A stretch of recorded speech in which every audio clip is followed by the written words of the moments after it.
This session is Are Dreams Psychologically Significant? And before we begin, I want to thank the Cal Physics Department and Chris McGee for hosting Wonderfest and supporting its mission of making science and scientists accessible to the public. Also, I want to thank Picturoo. If you haven't gotten your Truth Flirter ID cards, you can get them outside. And I want to thank Picturoo and Eric Yao. It's his company. And he's also been the director of Wonderfest for 10 years. He does the video recording of the dialogues and creates the website and does that all free of charge. So thank you, Eric.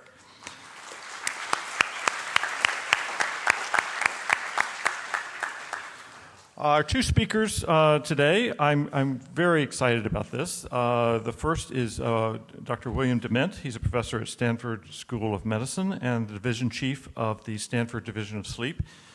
He has his MD and PhD from the University of Chicago. He helped discover REM sleep and its relationship to dreaming and established the all-night sleep pattern in humans. He's the author or co-author of approximately 500 scientific publications. That's a bit humbling to some of us. And has studied conditions such as narcolepsy, sleep apnea, daytime sleepiness, insomnia, and jet lag. In 1970, he started the world's first sleep disorders clinic, and he is the co-founder of the Sleep Research Society and the founding president of the American Sleep Disorders Association. He'll be followed by Dr. Sharon Keenan. She's the founder, director, and president of the School of Sleep Medicine here, and has got her PhD from the Pacific Graduate School of Psychology.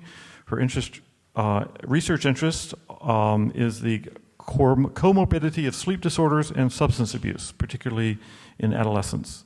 She serves on the board of the Sleep Research Society, and has been awarded the Weizmann Award of the Association of Polysomnographic Technologists, and also, appropriately enough, the William C. Dement Award for Outstanding Leadership at Stanford Sleep Disorders Research Center.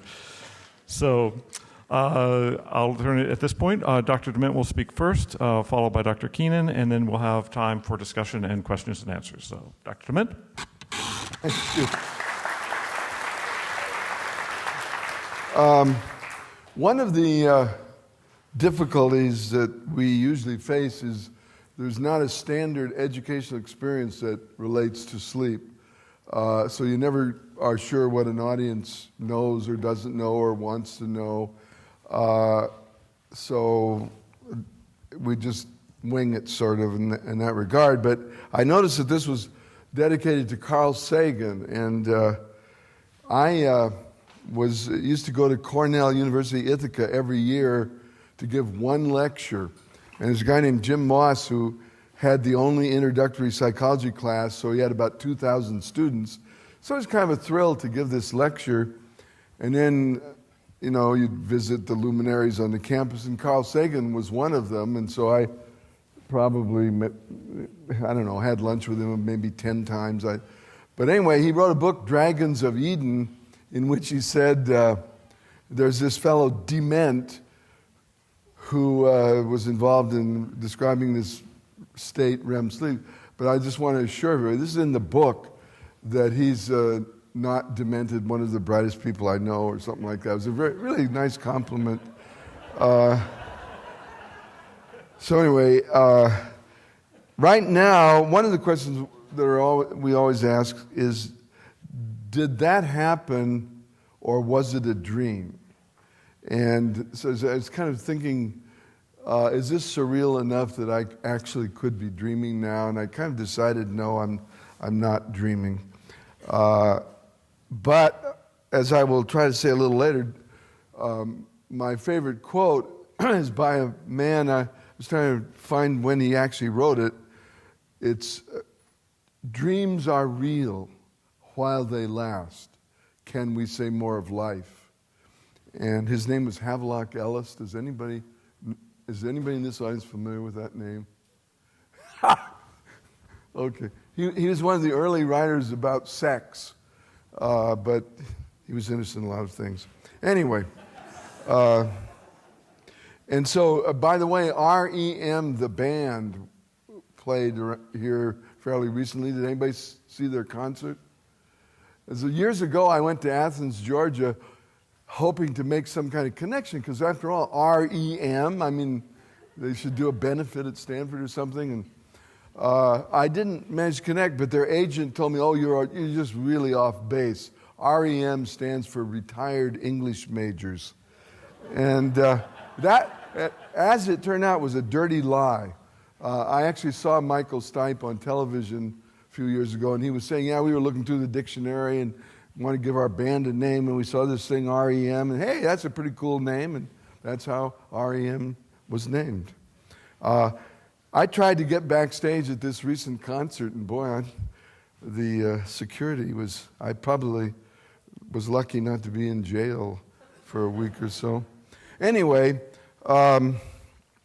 so we're going to go through the basics. These are the rapid eye movements that you spend 2 hours on the average every single night. We would say looking at the dream. But at any rate, this happens to be a monkey. You can tell it's a primate. And it just happens that he would sleep with his eyelids relaxed so you could see the eye movements. But the human eye movements, what you do every night, looks exactly like that. Binocularly synchronous, the rotational velocity is the same as waking eye fixations. They are in every way, shape, or form the same as the movements you make when you're awake. So that seems pretty remarkable. In the old days, when you think the sleep is the brain turned off, to see this remarkable oculomotor activity is just, whoa, how do you explain it? Whoops. I teach a class at Stanford, Sleep and Dreams, and we now are not so afraid of the night itself, but I think that probably for early man, and there are all kinds of stuff with people trying to explain what this was. Did I really go to a different place? If I dreamed of stealing a horse, do I really have to pay it back, and that kind of thing? And there's all kinds of stuff in regard to that. But then along came Sigmund Freud, and I've got a picture of him somewhere in here. And he wrote a book called The Interpretation of Dreams and concocted a theoretical structure. And because, I think my opinion is because there was nothing else, it became very popular. And I myself, when I was a college student, kind of got to explain why I'm shy and why I don't get along with girls, maybe so I'd interpret my dreams and stuff. And I really got into it. And I read The Interpretation of Dreams. Anybody in this audience actually read and studied The Interpretation of Dreams by Sigmund Freud? Okay, not too many. Anyway, so I happened to, when I was in all this, I was at the University of Washington. My hometown is Walla Walla, Washington, by the way. And I decided I wanted to be a psychoanalyst. I read The Interpretation of Dreams, and I had to make a decision about where to go to medical school. And I can't quite remember why I picked the University of Chicago, but I did. And the University of Chicago, in the Department of Physiology, sort of the only man on the planet who was studying human sleep was there in the Department of Physiology. And he gave one lecture to our medical class about sleep, and somehow it just grabbed me, so I knocked on his door, and it opened 6 inches. Yeah, what do you want? I'd like that. I'm sort of kidding, but he was a little bit abrupt, and I said I'd like to do research with you, and so he put me to work with a graduate student named Eugene Azarinsky, who was at that very moment beginning a study of eye movements during sleep, and looking at certain electrical potentials to see if they were artifact or not, because they'd never been described before. Slow rolling eye movements had been described. And my job, which was incredibly tedious, was to sit in a dark room, and it was, I think, an old chemistry lab.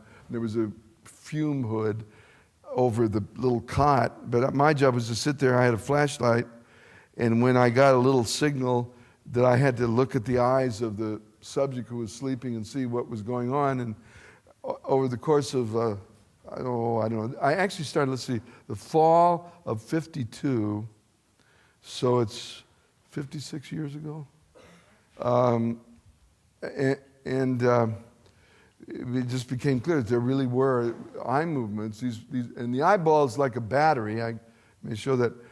And it generates, it's about 70 millivolts. So when it moves back and forth, if you have sensors, electrode sensors, by the eyes, one electrode will go positive and the other will go negative because this battery is changing its direction in space. So by recording brain waves and eye movements all night long, and the single biggest advance in 1953, Gene Azarinsky got his PhD and couldn't wait to get out of there because he thought for a physiologist to study dreams was about as kind of awful as it could get, and left me all alone to do this work, which, in a way was a kind of a blessing. So I just stayed up at night and recorded brainwaves and eye movements all night long, and finally persuaded Nathaniel Kleitman to let me do it continuously instead of sampling, because I'm kind of like going down memory lane here.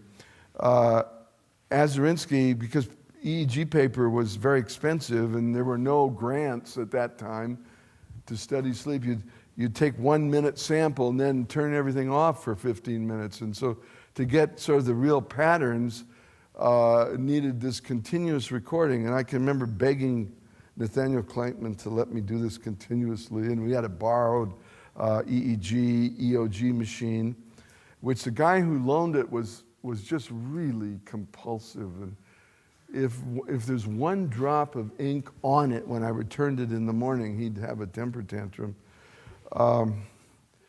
He's no longer with us, I'd say. Wasn't because... Anyway, this is kind of the overall pattern of human sleep. They're really two entirely different kinds of sleep, but these are, from the first 200 all-night studies, the averages of the rapid eye movement periods, which are the dark periods, and the rest of the time. And the depth of sleep is simply how hard is it to wake someone up. And you can use all kinds of measures. You can poke.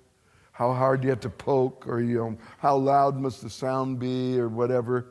And you're harder to wake up usually earlier in the night, and this was kind of a depiction of that. But the basic issue is that there are really two entirely different states.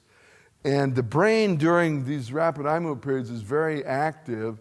And one of the reasons it can be so active is because simultaneously during rapid eye movement sleep, the muscles are turned off, as it were.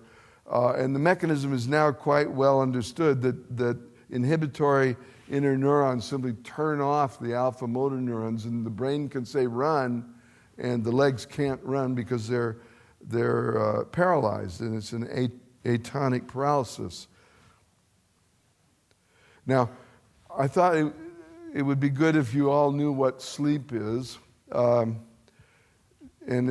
to me, the most fundamental characteristic of sleep is you are disconnected from the environment. Now, of course, you can wake people up, but this study was the brainchild of someone who has been a colleague for quite some time, Dr. Christian Gilmanot and me, and it was to position a strobe light over the eyes of a subject, and the eyelids would be taped open so no one could argue that he didn't see the light flash, which is 50,000 candle power.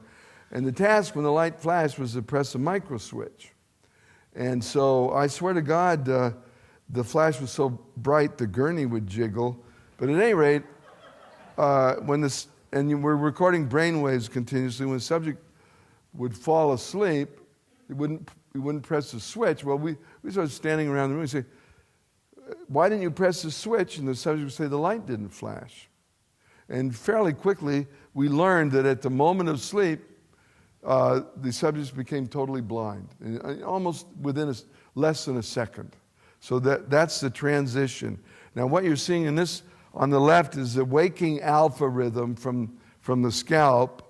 ROC, LOC is right outer canthus. Those are eye movements, and those are slow rolling eye movements which can occur during wakefulness if your eyes are closed and you're heading towards sleep. But at that arrow, the subject becomes totally blind and deaf, and I suppose numb, although we don't usually test that modality.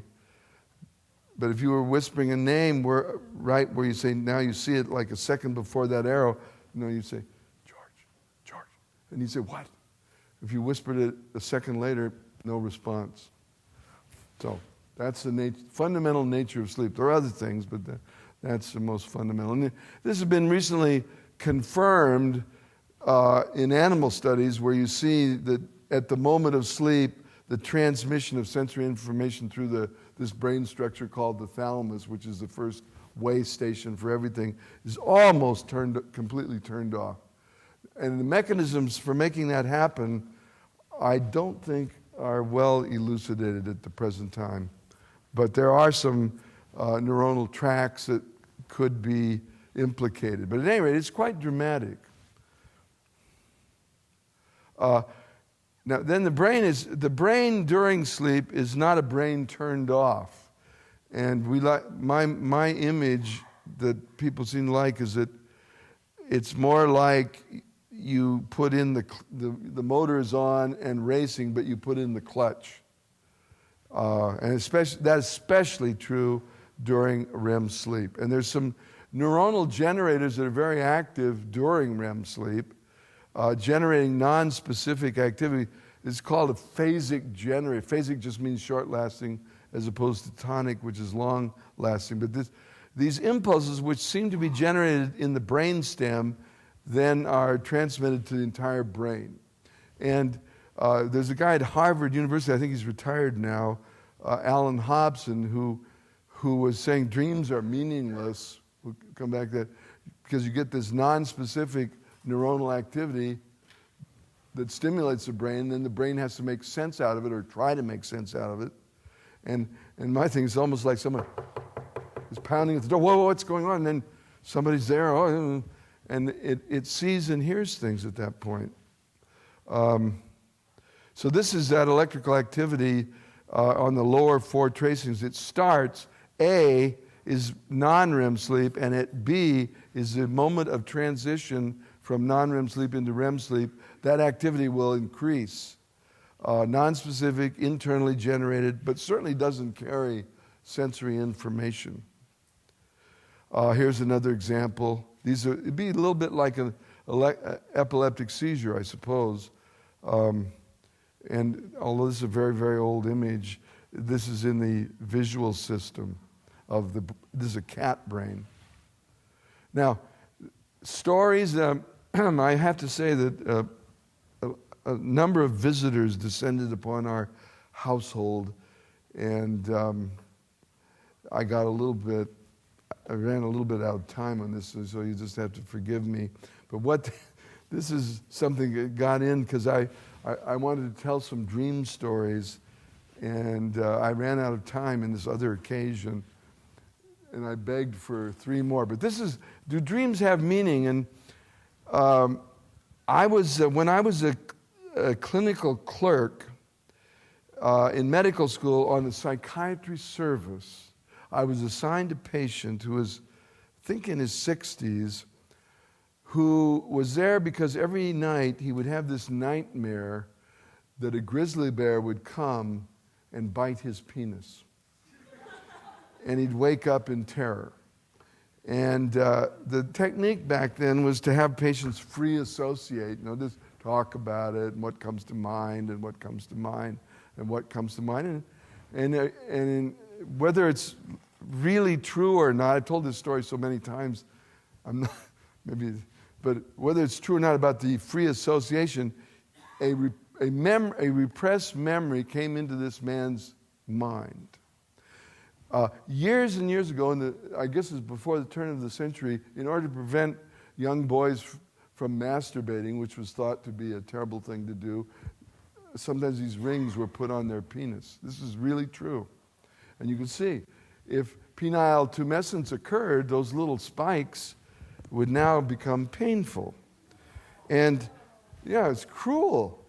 So what happened to him, or at least his repressed memory, was that, let's just say it was 1890, but he had tumescence, and he couldn't detumesce.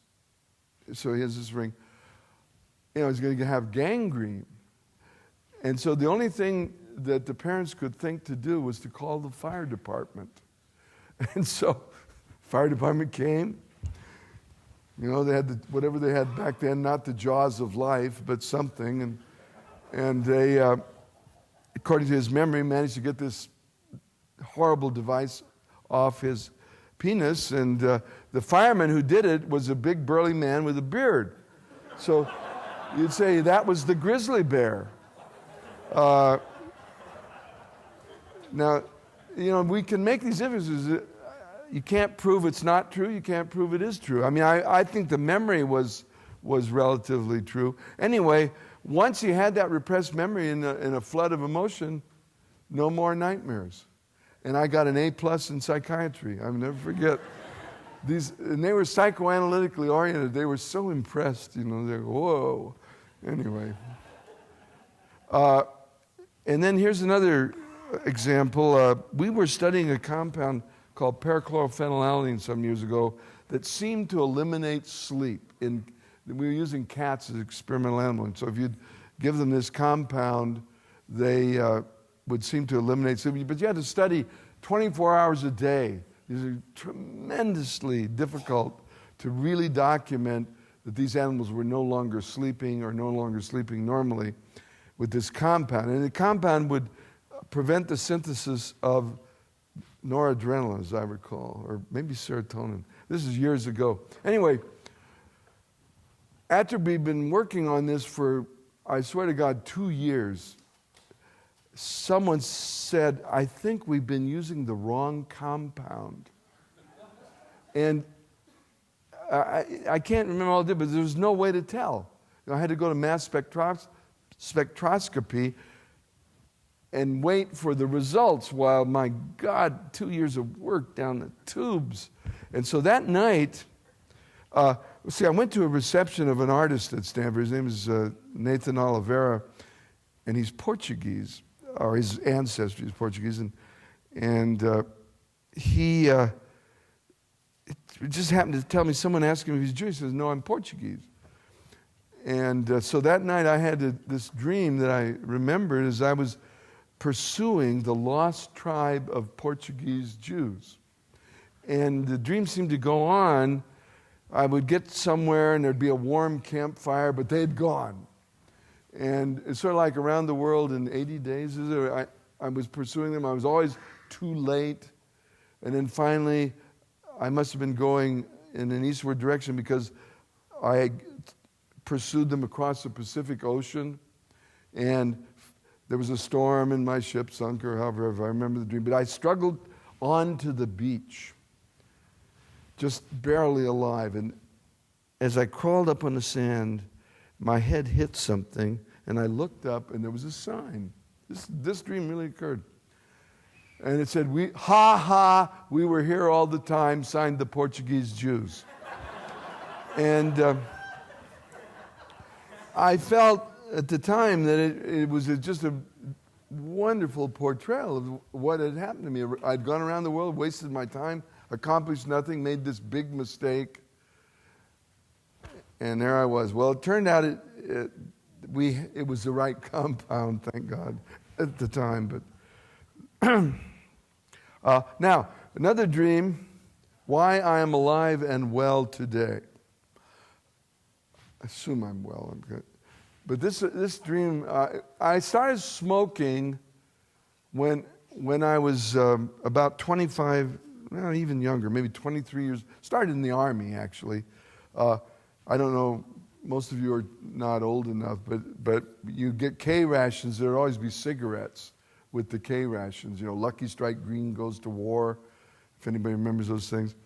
And we even learned to field strip cigarettes. So we'd be marching someplace and you'd stop and everybody would have a cigarette. And then what you do is you tear it up, the tobacco, what's left flies around, and then you wad the paper up into a little tiny ball and toss it in the bushes. Anyway, we all smoked. And so I started smoking, and when I went out to Stanford, which was 1963, I was still smoking, and 2.5 packs a day at least, and I had started to develop a little cough, and it kind of got worse, and it got worse, and I couldn't seem to get rid of it. You've heard this before. I feel like I'm boring you. I think we're good friends. But anyway, one day I was coughing, and they coughed up some sputum, and it was pink. Now, if you're a healthy, supposedly healthy young adult, you cough up pink sputum, like it's 99% one cause. You got cancer of the lung. So I went to a friend, and back in those days, you go to some friend, they'd do x-rays or tests. You didn't have to have insurance or anything. We were, the physicians are your brothers, the Hippocratic oath. So he did a chest film, and the next day I went back, and he looked very solemn, and he put the film up on the viewer, and I looked, and I could see little white balls all through my lungs. I had far advanced bronchogenic carcinoma. And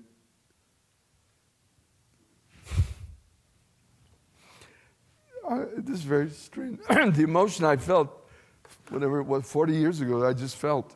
I was thinking I wouldn't see my kids grow up. I was such a fool not to quit smoking, et cetera, et cetera. And then I woke up. And I have not smoked a cigarette since. I'm not kidding. That was so powerful.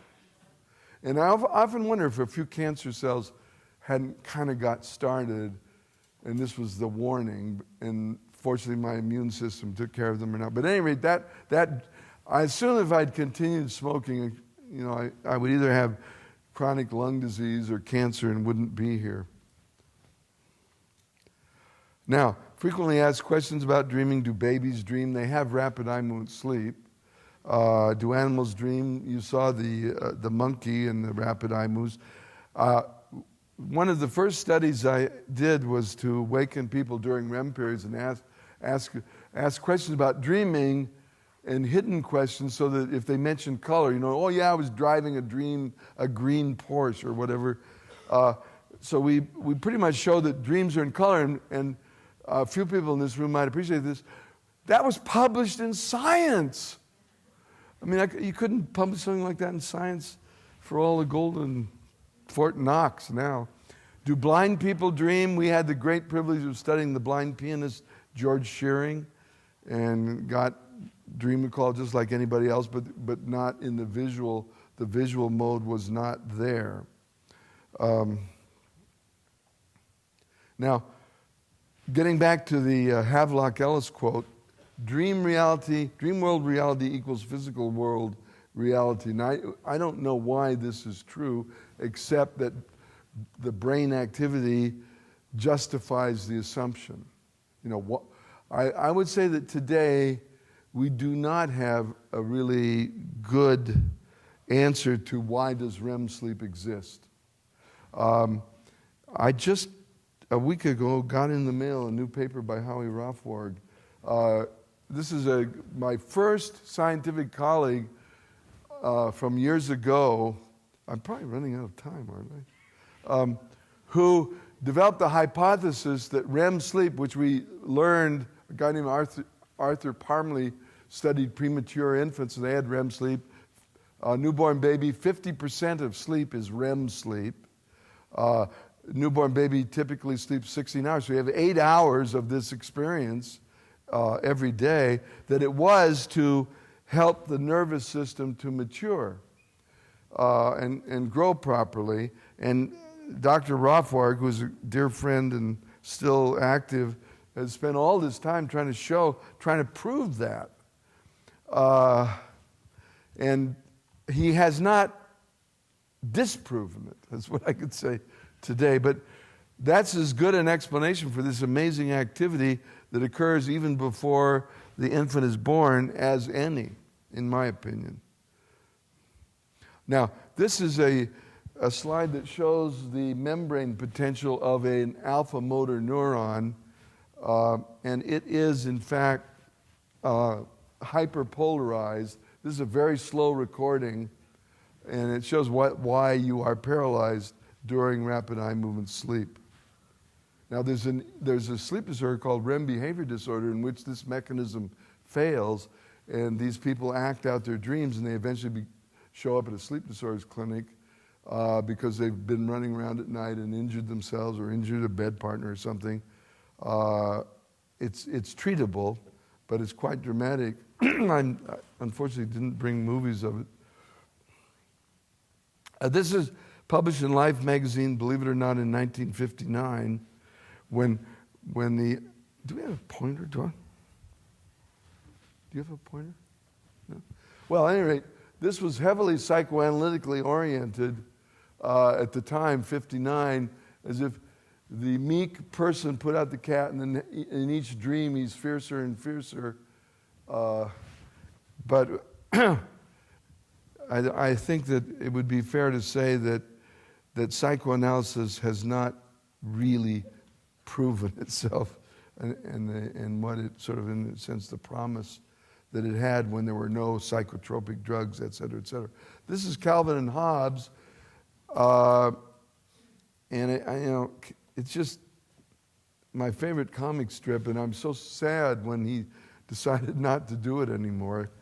But you see Calvin here trying to go to sleep, he thinks, and then he has this would be sort of like the famous alarm clock dream where the alarm clock goes off and you dream that you got up and went to class, and then turns out you didn't, as Calvin here. And this illustrates the transition from non-REM sleep to REM sleep. And you can see, generally during non-REM sleep, there's some muscular tone, and this is a EMG potential, electromyographic potential. It's not what would underlie movement, but it's there as a kind of a muscle tone, but it completely disappears when you go from non-REM sleep into REM sleep. And then you see the first rapid eye movements that occur there. And, so we tried way back, even before I went to Stanford in 1963, we felt that Freud had said, it turns out he didn't actually say this, but that dreams were the safety valve of the mind. And that if you didn't have this safety valve that would let certain instinctual energies have some kind of expression, you would become psychotic. In fact, the very first research study I ever did was to test the hypothesis that individuals hospitalized for psychosis would not have REM sleep. Well, I went out to a place called the Manteno State Hospital near the University of Chicago, which at that time they hospitalized probably 5,000 chronic schizophrenics. There were no psychotropic drugs. They did electroshock therapy. I'm sort of going down memory lane. I apologize, but I had the experience where they'd line up 50 people strapped down and then just go and shock them, so they'd all have a electrically induced convulsion. It did not really help the schizophrenic illness, but that's what was going on. I went back to that mental hospital, that state hospital, much later. It was completely deserted. And everybody's outside on Thorazine. But anyway, here are the results. REM sleep increases in amount. It's probably, that suggested that it was vitally necessary. The nervous system becomes more excitable. One of the things that we demonstrated is a tremendous decrease in the electroconvulsive threshold in experimental animals. There's an increase in auditory recovery cycle, an increase in drive-oriented behavior. One of the amazing demonstrations is and we usually would do this in cats, which nobody uses anymore, but we had this room with a big glass window, and you'd put several cats in there, and they would mount one another. And sometimes it took a long time. And I'll never forget, a reporter came from, I think it was Italy, to see what we were doing. And we're sitting in chairs outside this window just looking at these damn cats. And they didn't do anything. And I swear to God, we watched them for 3 or 4 hours and nothing happened. And I don't know what she wrote when she got back to Italy, but anyway, but they did seem to show hypersexual behavior. We would feed a standard meal and measure the time it took to eat it.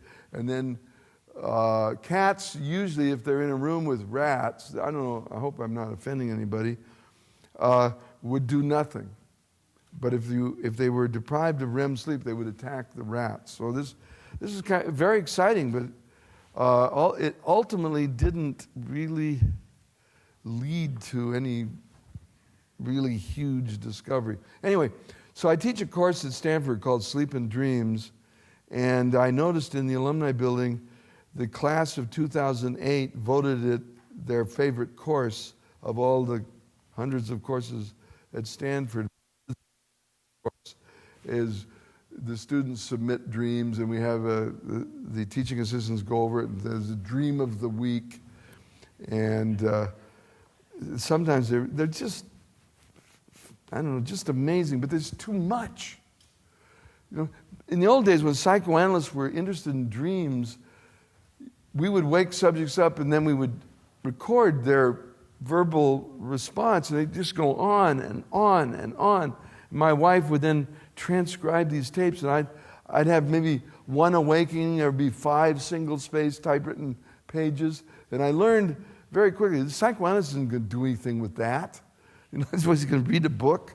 But we were so impressed with the content and the amount of content. Here's another one. This is, I think, the same one. So I'm going to skip it. Here we are with you see REM sleep, the bursting of, these are single neurons, a neuronal spike in the brain. So the brain activity underlies the creation of the dream world. Here are studies, sort of a summary. People don't do this anymore, and you can't get an NIH grant to study dreams. But in the initial excitement, a lot of people did this. And it's about, if you awaken subjects during REM periods of rapid eye sleep, there would be about 80% dream recall, vivid, detailed dream recall. Non-REM awakenings generated maybe 10%, and then there was always a problem, how do you define a dream? My definition of a dream is it has to be a real experience with continuity. And getting back to Havelock Ellis, a dream is real while it lasts. Can we say more of life? I think this might be a good place to stop, but you have the structural brain existing in 3 distinct states of being: wakefulness, sleep, and dreaming. And the dream world is, in my opinion, complete in every sense without the help of sensory input. So to me, that's still a miracle that without this organized sensory input coming through the retina and the auditory system, et cetera, you see and hear and cannot distinguish that world from the real world except retrospectively. Would you like to take over?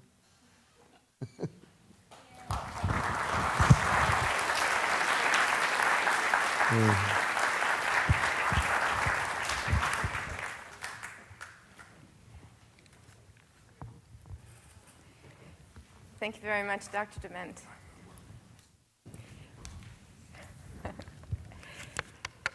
I'm honored. I want to say thank you to Tucker Hyatt for the invitation to participate in this wonderful experience. Congratulations on all your efforts, and to see this program continue as it does is a wonderful, very exciting thing. So thank you. It's indeed an honor to be here for this event, and it is my honor to be here with Professor Dement, who has been our hero in sleep medicine and sleep research for so many years.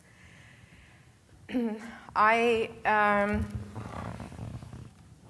had the opportunity to speak with someone from the audience just prior to this lecture, and she said that she had a conversation with her sister, I believe, correct me if I'm wrong, about the topic of our discussion, are dreams emotionally significant? And her sister said yes.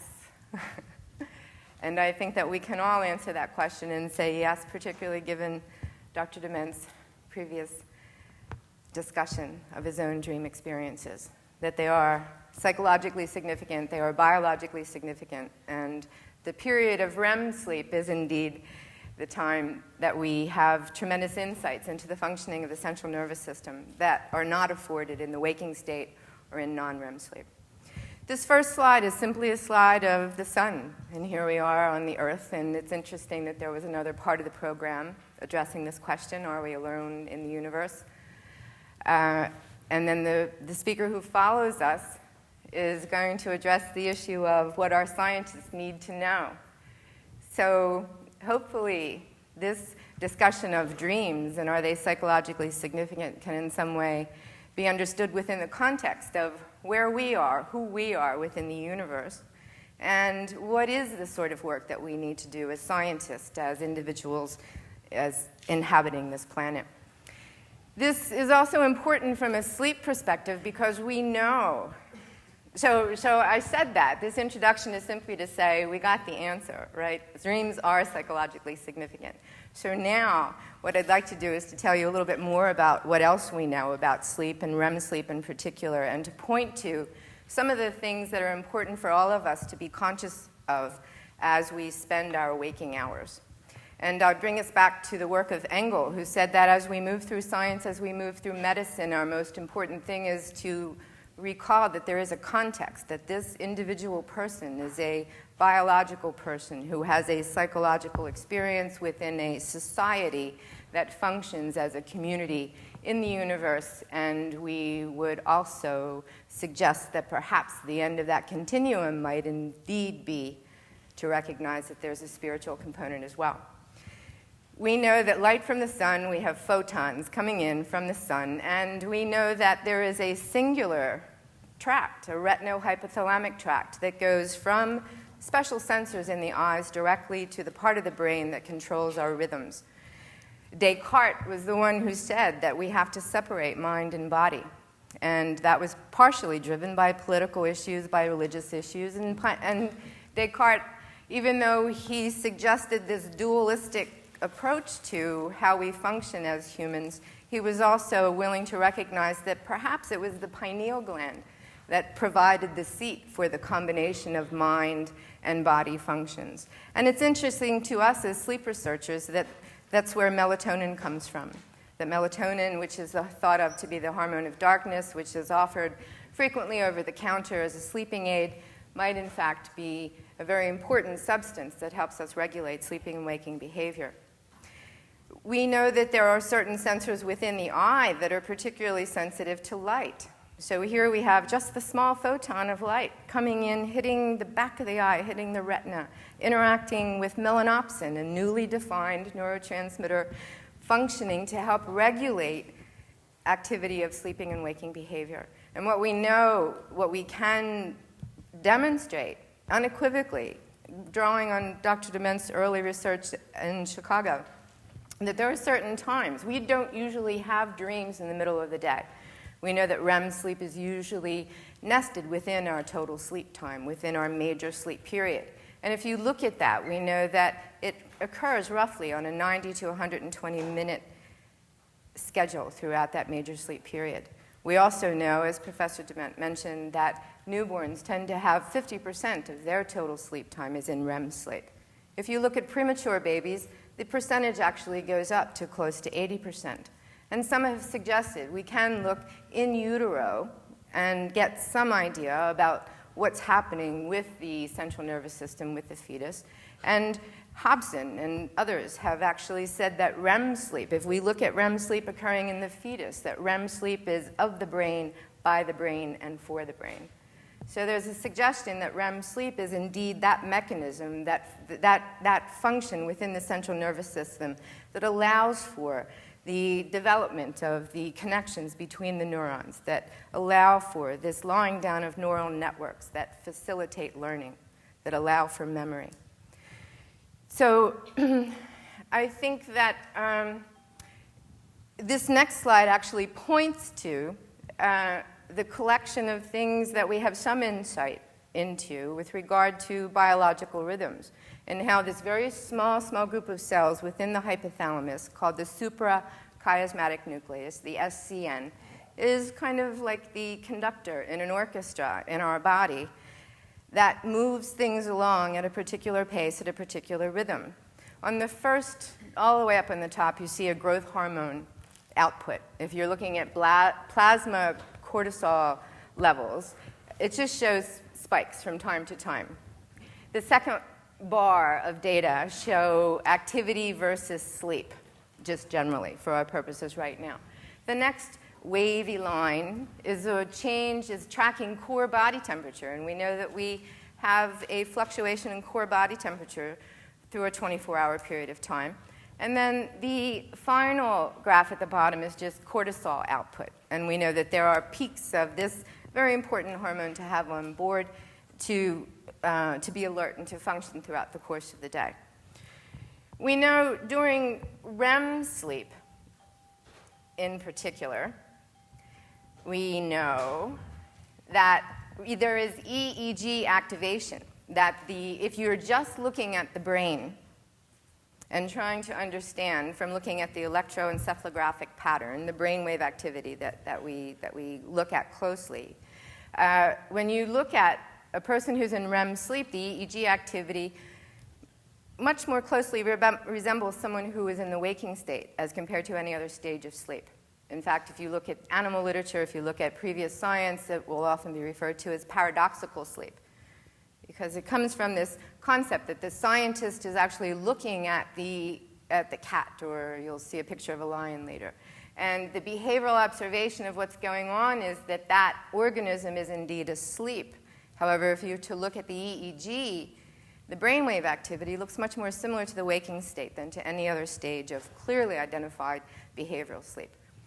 Dr. Dement talked about muscle atonia, this dramatic drop in skeletal muscle tone that happens when we fall asleep, and it's a good thing. It's good design. It's a good idea that we don't have muscles of locomotion that allow us to act out our dreams of strangling the boss or, whatever other things that we might be dreaming about. It is true that there is this long spectrum. There is one end of the continuum where some neuroscientists may say dreaming is simply the random firing of neuronal units within the central nervous system, that it is meaningless. And at the other end of the spectrum are the psychoanalysts and people who may be interested in dream content that would say, no, dreaming is indeed a precious gift to us, that these are windows into our unconscious, that these are opportunities to allow for an increased sense of understanding of ourselves. People who study dreams would say, well, what was the content of the dream? You can write down the content, but more importantly, what were you feeling during this dream? How did the dream make you feel afterwards? What other kinds of things in your life might it be related to? And what gifts might it be giving you?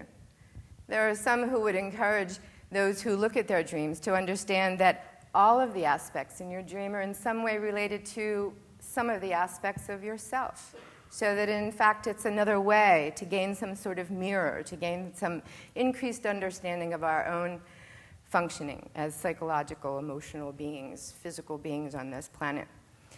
The next bullet here talks about burst of rapid eye movement activity. And thank you. And the thanks. I'm sorry I had to do that.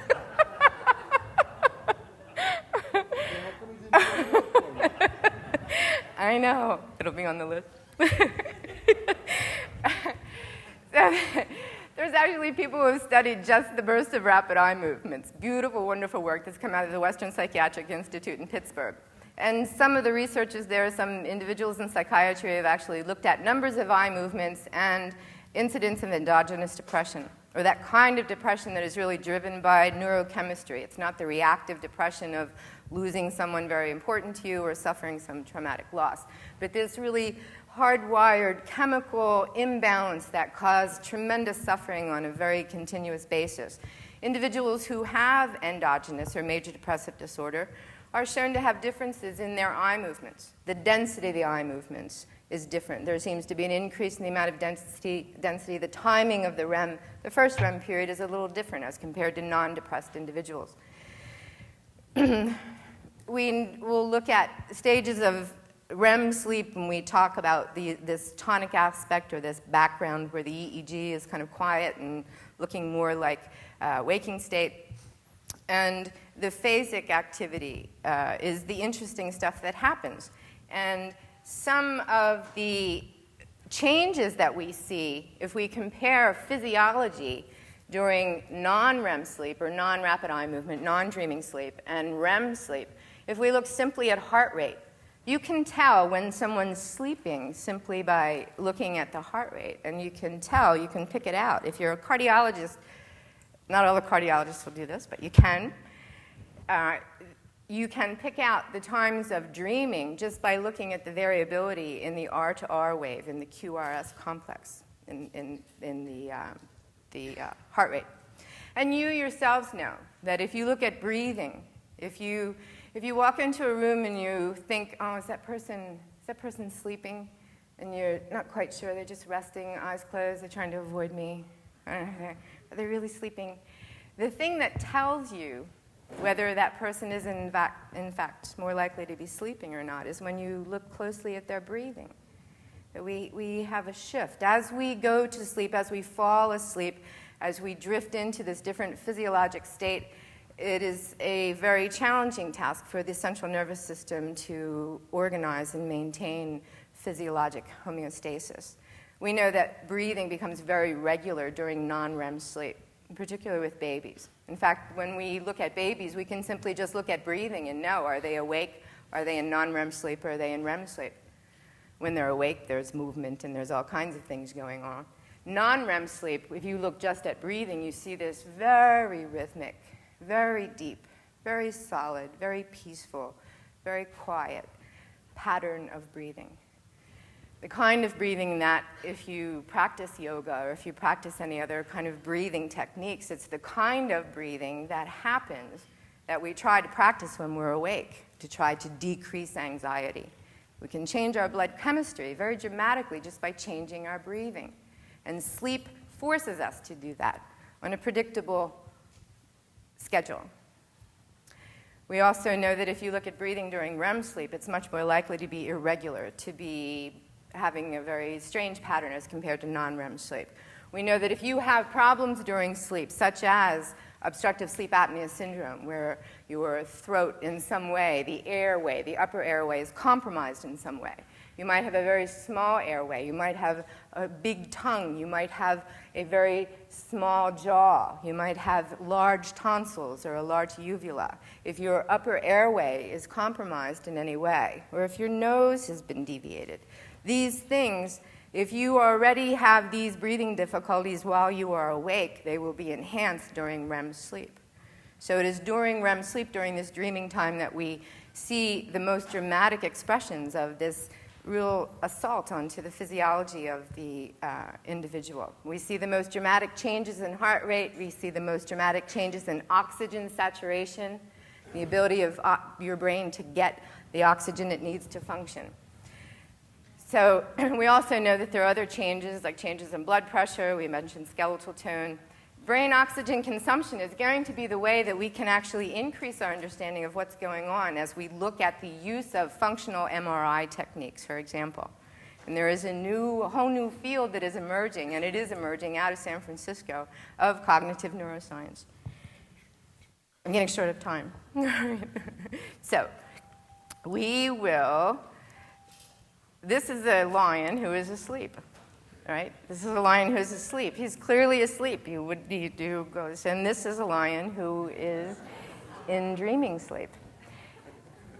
You'll notice the absolute lack of muscle tone, but you'll also notice here's the lion, king of the beast. Here he is climbing a tree. We are most vulnerable when we are asleep.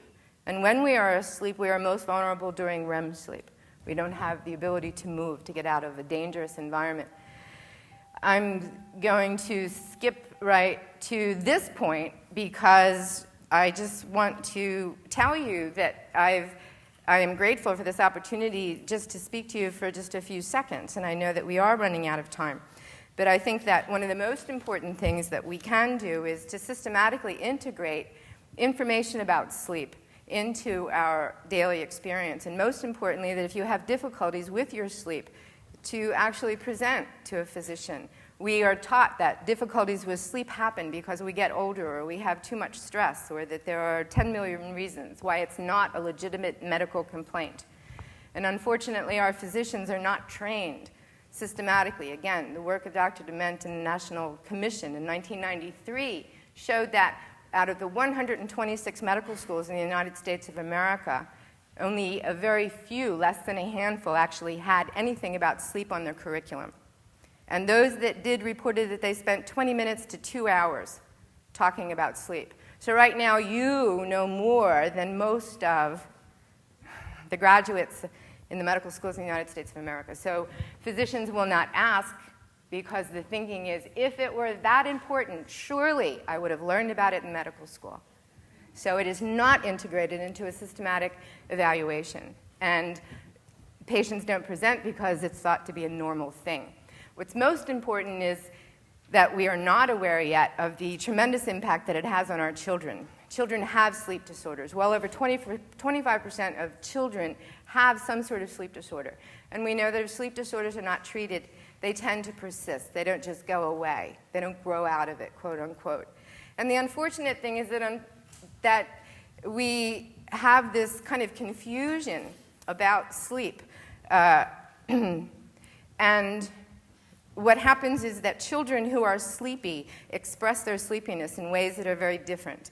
Here we are at 4 o'clock in the afternoon, or nearly 4. This is the time when you are sleepy. It is not surprising that some of you may be drifting off. Boring lecture. Oh my God, she drones on and on. It is true. We will stop quickly. But it is appropriate. We know, and we always know, that sleepiness is not something that we can take personally. We know it's physiologically driven. We have cultures that take tea at 4 o'clock or that have a siesta, probably a more appropriate response. What I'm trying to say to you, though, most importantly, particularly in the context of maintaining a spark, what is the sense of wonder? What do our scientists need to do? How do we take responsibility for our young children? Is in recognizing that often children who do not settle easily in the classroom, who tend to fidget, who may actually attain the diagnosis of attention deficit hyperactivity disorder, are seen as being sick in some way. They're given a diagnosis, they're given a label, and they are treated. If I just ask the question, how many people, not how many people have a child, but how many people know a child who is diagnosed with attention deficit hyperactivity disorder? Just put your hands up. It's okay, it doesn't matter. Okay, so huge percentage. Of those children, how many children do you know that are being treated with a stimulant medication, such as Ritalin or methamphetamine? Right, okay, so we are giving children who are hyperactive a stimulant, and no one stops to say, why does this make sense? Why does it make them calm down? Why can they concentrate now? And we have no data of what's happening with these developing brains as we administer these huge compounds in the development of the central nervous system. So I think that some of what we need to do is, yes, to continue to dream, to recognize that it is important for us physiologically, individually. It is important for us in our communities to continue to dream about what we can do to make a difference locally and to reach out to those people who can, in fact, make some change. It is very important, as our next speaker will talk about, to put it on the list of things that our scientists, our physicians, our teachers, anyone who has the care and interest and well-being of our next generation in mind should know. Thank you very much.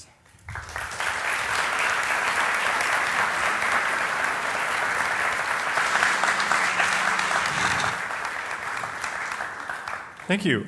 We have time for some questions. There's a microphone here and a microphone up there. So please come to the microphone and... Yeah. Great. So when I was younger and sometimes sleep deprived, I would often do some interesting things in my sleep, sleepwalking. And so I noticed you said in REM sleep that your motor neurons shut down and sensory shuts down.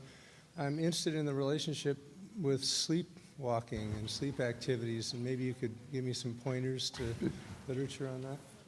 Here's a question about sleepwalking. Sleepwalking generally doesn't start in REM sleep. It's usually in non-REM sleep. You can take a young child who sleeps very deeply, take them out of bed and stand them up, and they will kind of sleepwalk. But I think the cognitive function is very, very poor at that time. The REM behavior disorder is completely, well, in my opinion, completely different because you are acting out something. And I think in sleepwalking, well, there's also night terrors and so on, but the two are extremely different in terms of the cognitive background. I mean, just for example, one time I was in a bottom bunk. Comment. I put my feet on the top You should get bunk. closer to the microphone. Oh, okay. I was on the bottom of bunk, and I put my feet on the top bunk, and I threw my roommate 3 feet in the air, and he thought he was dreaming, and the bed came down and didn't connect, and he started getting sick and all this stuff. And I'm just thinking, why would I do that in my sleep? Do you want to say something? Well, I would echo Dr. Dement's comments that sleepwalking, this particular movement, does in fact happen more commonly in non-REM sleep than in REM sleep. But it's as if we have 3 states of consciousness. You're awake, non-REM sleep, or REM sleep. And when we hear of these kinds of things, it's as if these strict boundaries between fully awake and conscious, absolutely present, versus being in non-REM sleep versus in REM sleep. Sometimes in sleep disorders, such as sleepwalking or REM behavior disorder, we see a blending or a blurring of these kinds of boundaries. So sleepwalking is actually very common. And it happens more commonly, certainly in children than in adults. And in adults, it may happen more commonly. You might go for years and years without an episode. But then if you're stressed in some way, or if you're traveling, or if you're sleeping in a new environment, or something about your even sleep deprivation, that you've been continuously deprived of your particular amount of sleep, it'll increase. You're very spry. I'm a big fan of power naps. What's Yes. going on? Is that REM or what? Because it really is a really helpful thing for me. To be very honest, I would say that they are not well understood. That is, there's a lot of work on long-term phenomena, but if you fall asleep for a few minutes and you have more restoration than you really ought to, given the long-term view, like if you lose 2 or 3 nights of sleep.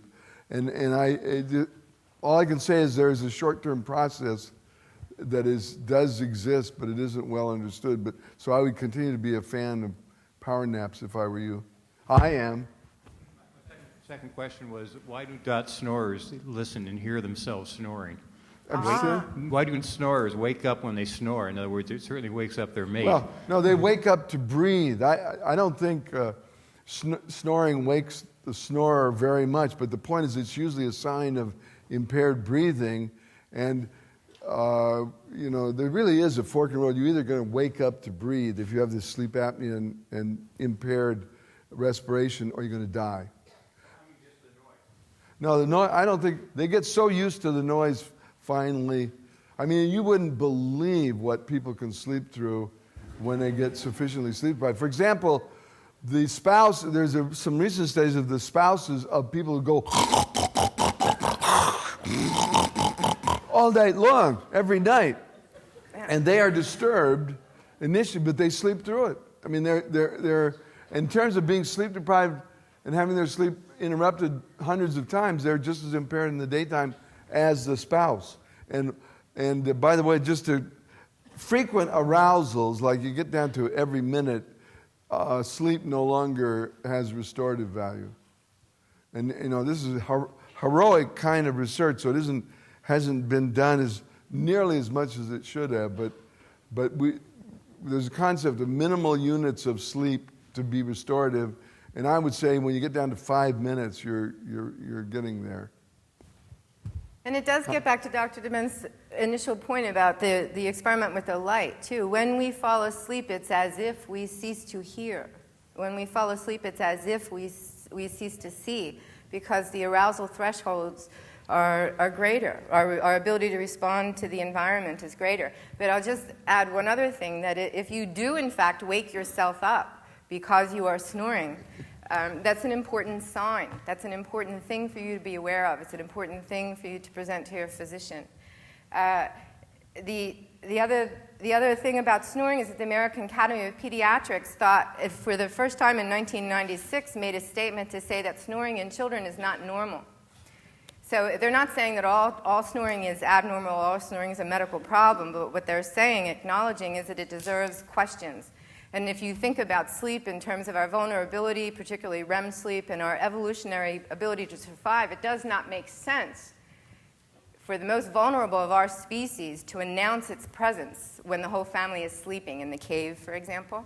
So that would have decreased. So snoring is something to be taken seriously and at least to have some questions answered about it. There was one person, I only saw 2 people asleep, and I kind of think you were one of them. Yeah. Light.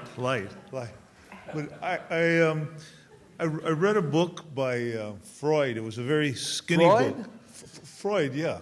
It was a very skinny book. Dreams. The reason I read it was because it was so skinny. But he seemed to say that that the dreams are made to account for things that happen while you're sleeping. Like if you hear a noise while you're sleeping, you might, I better wake up. But then the dream gives a story to account for that noise, and therefore you say, well, that was the reason, and so you sleep through it. Is that held to be so? He seemed to be kind of definite on that in the skinny Well, book. I think that Freudian psychoanalysis is pretty much in disrepute. Freud ended up, I read the interpretation of dreams, as I said, I read it about 5 years ago, and it was kind of like a wonderful fantasy. But he concluded that dreams are the guardian of sleep because of some of these examples. And I don't think that we assume that to be true at all. I also think that he concluded that there's a manifest content and a latent content, and that the real meaning of dreams can only be arrived at by free association method, and that the dream is actually the disguised representation of a forbidden wish. In today's society, after the sexual revolution, and knowing that REM periods are, pretty standard in every human being, that's pretty difficult to conclude.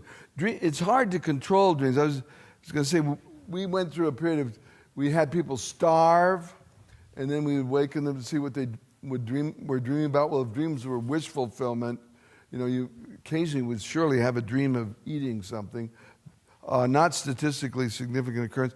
We had deprived people of water, of fluids, for as long as they could stand it. And I did that. I was a subject once myself. I was so thirsty, I hallucinated that it was raining outside. But when I went to sleep, I didn't have any dreams of drinking. They were all of something else.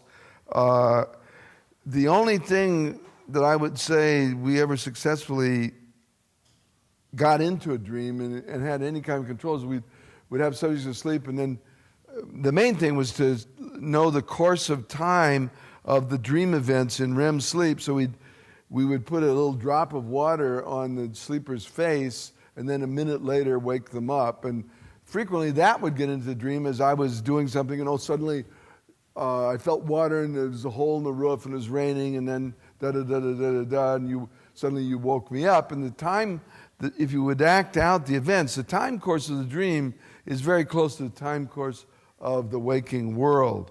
I think we really don't know the function of the dream in the sense of really knowing. One of the interesting things is lucid dreaming. That some people have this talent where you can control your dream and you remember it better. One of the leading exponents of that would say, well, you can learn to be a lucid dreamer, so you know you're dreaming while you're dreaming, and in today's world with AIDS and so on, it's the best way to have safe sex. The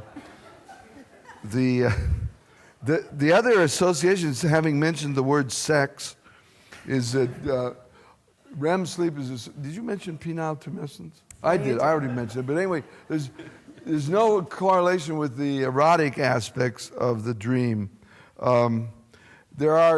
We did one thing years ago to see if dreams had a problem-solving function, which is we would give a standard problem for someone to work on before they went to bed.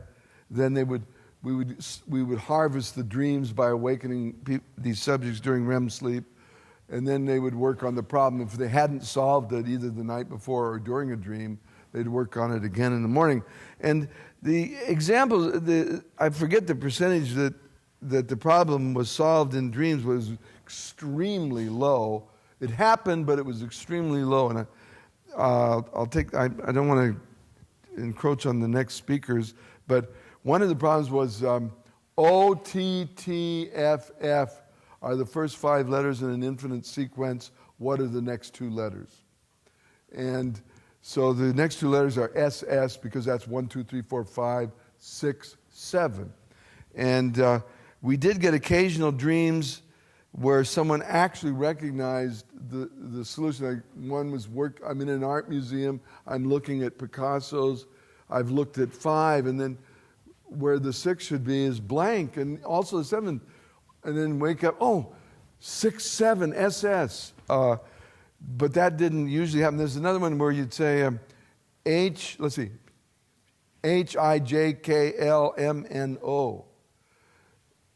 And that you'd say, okay, that's the problem. And then you'd harvest the dreams. Well, interestingly, there was a significant increase in dreams about water. And that sequence is H2O. You don't get it? But it would not be a reasonable way to solve problems, in my opinion. I mean, occasionally we have very dramatic examples, but they're extremely rare. Let's take the lower mic, and then we'll get to the upper mic. Okay. Yeah, I appreciate Dr. Keenan's point about kids and sleep. Any thoughts or any information on sleep and dementia? You mean people? You mean the cognitive impairment, Yeah. brain Right. turning to squash? Right, like Alzheimer's. Right.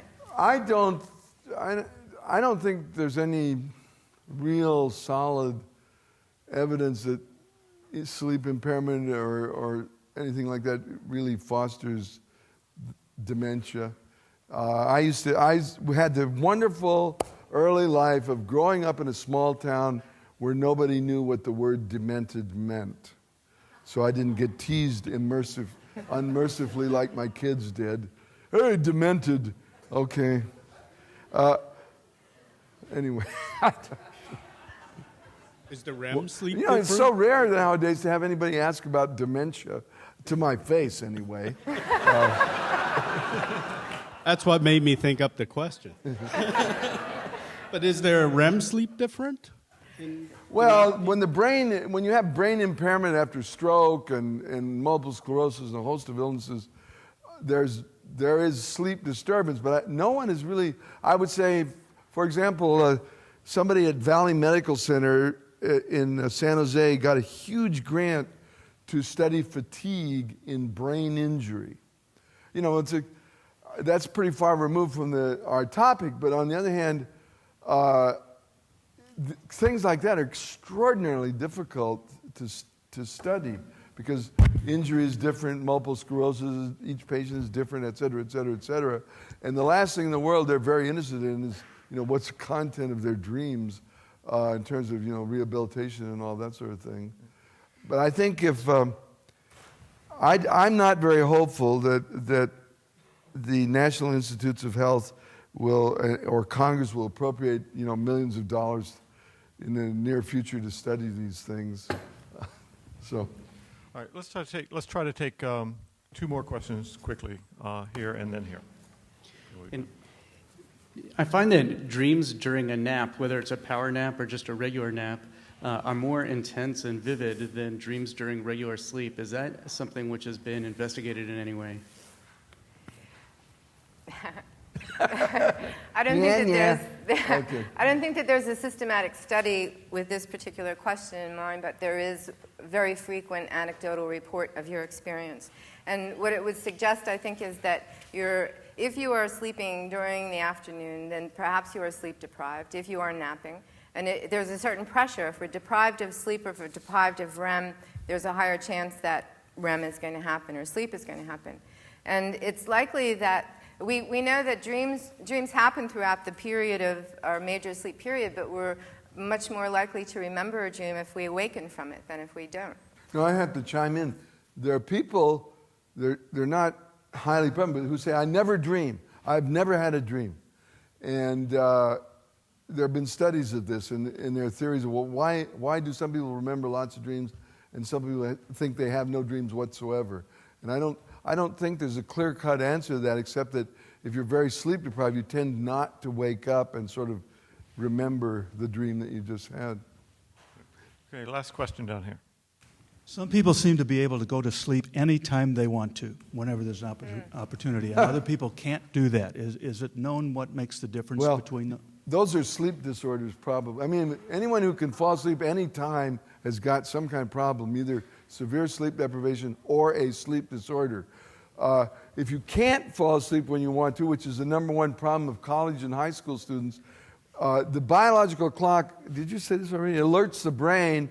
We now know the neurotransmitter for this. It's a peptide called hypocretin that actually stimulates the brain, and the biological clock runs late in young people, so you're going to go to bed at midnight, but this internal system is really stimulating the brain, and it's you just simply can't fall asleep. You say, well, oh my God, I've got insomnia.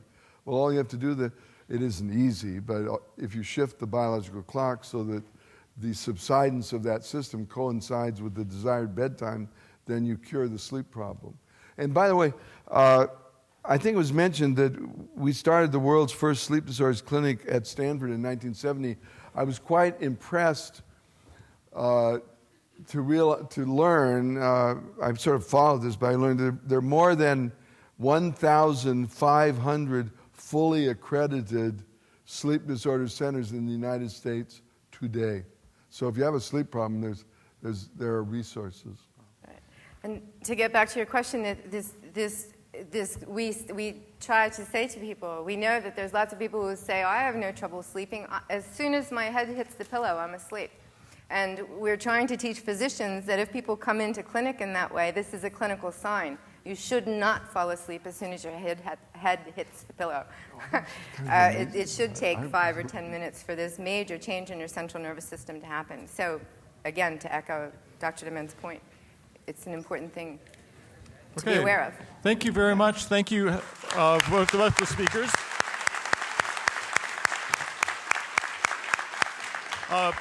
Please don't forget to pick up your Wonderfest Truth Flirter ID card, and also to donate to Wonderfest in the white boxes out there, and we'll start again.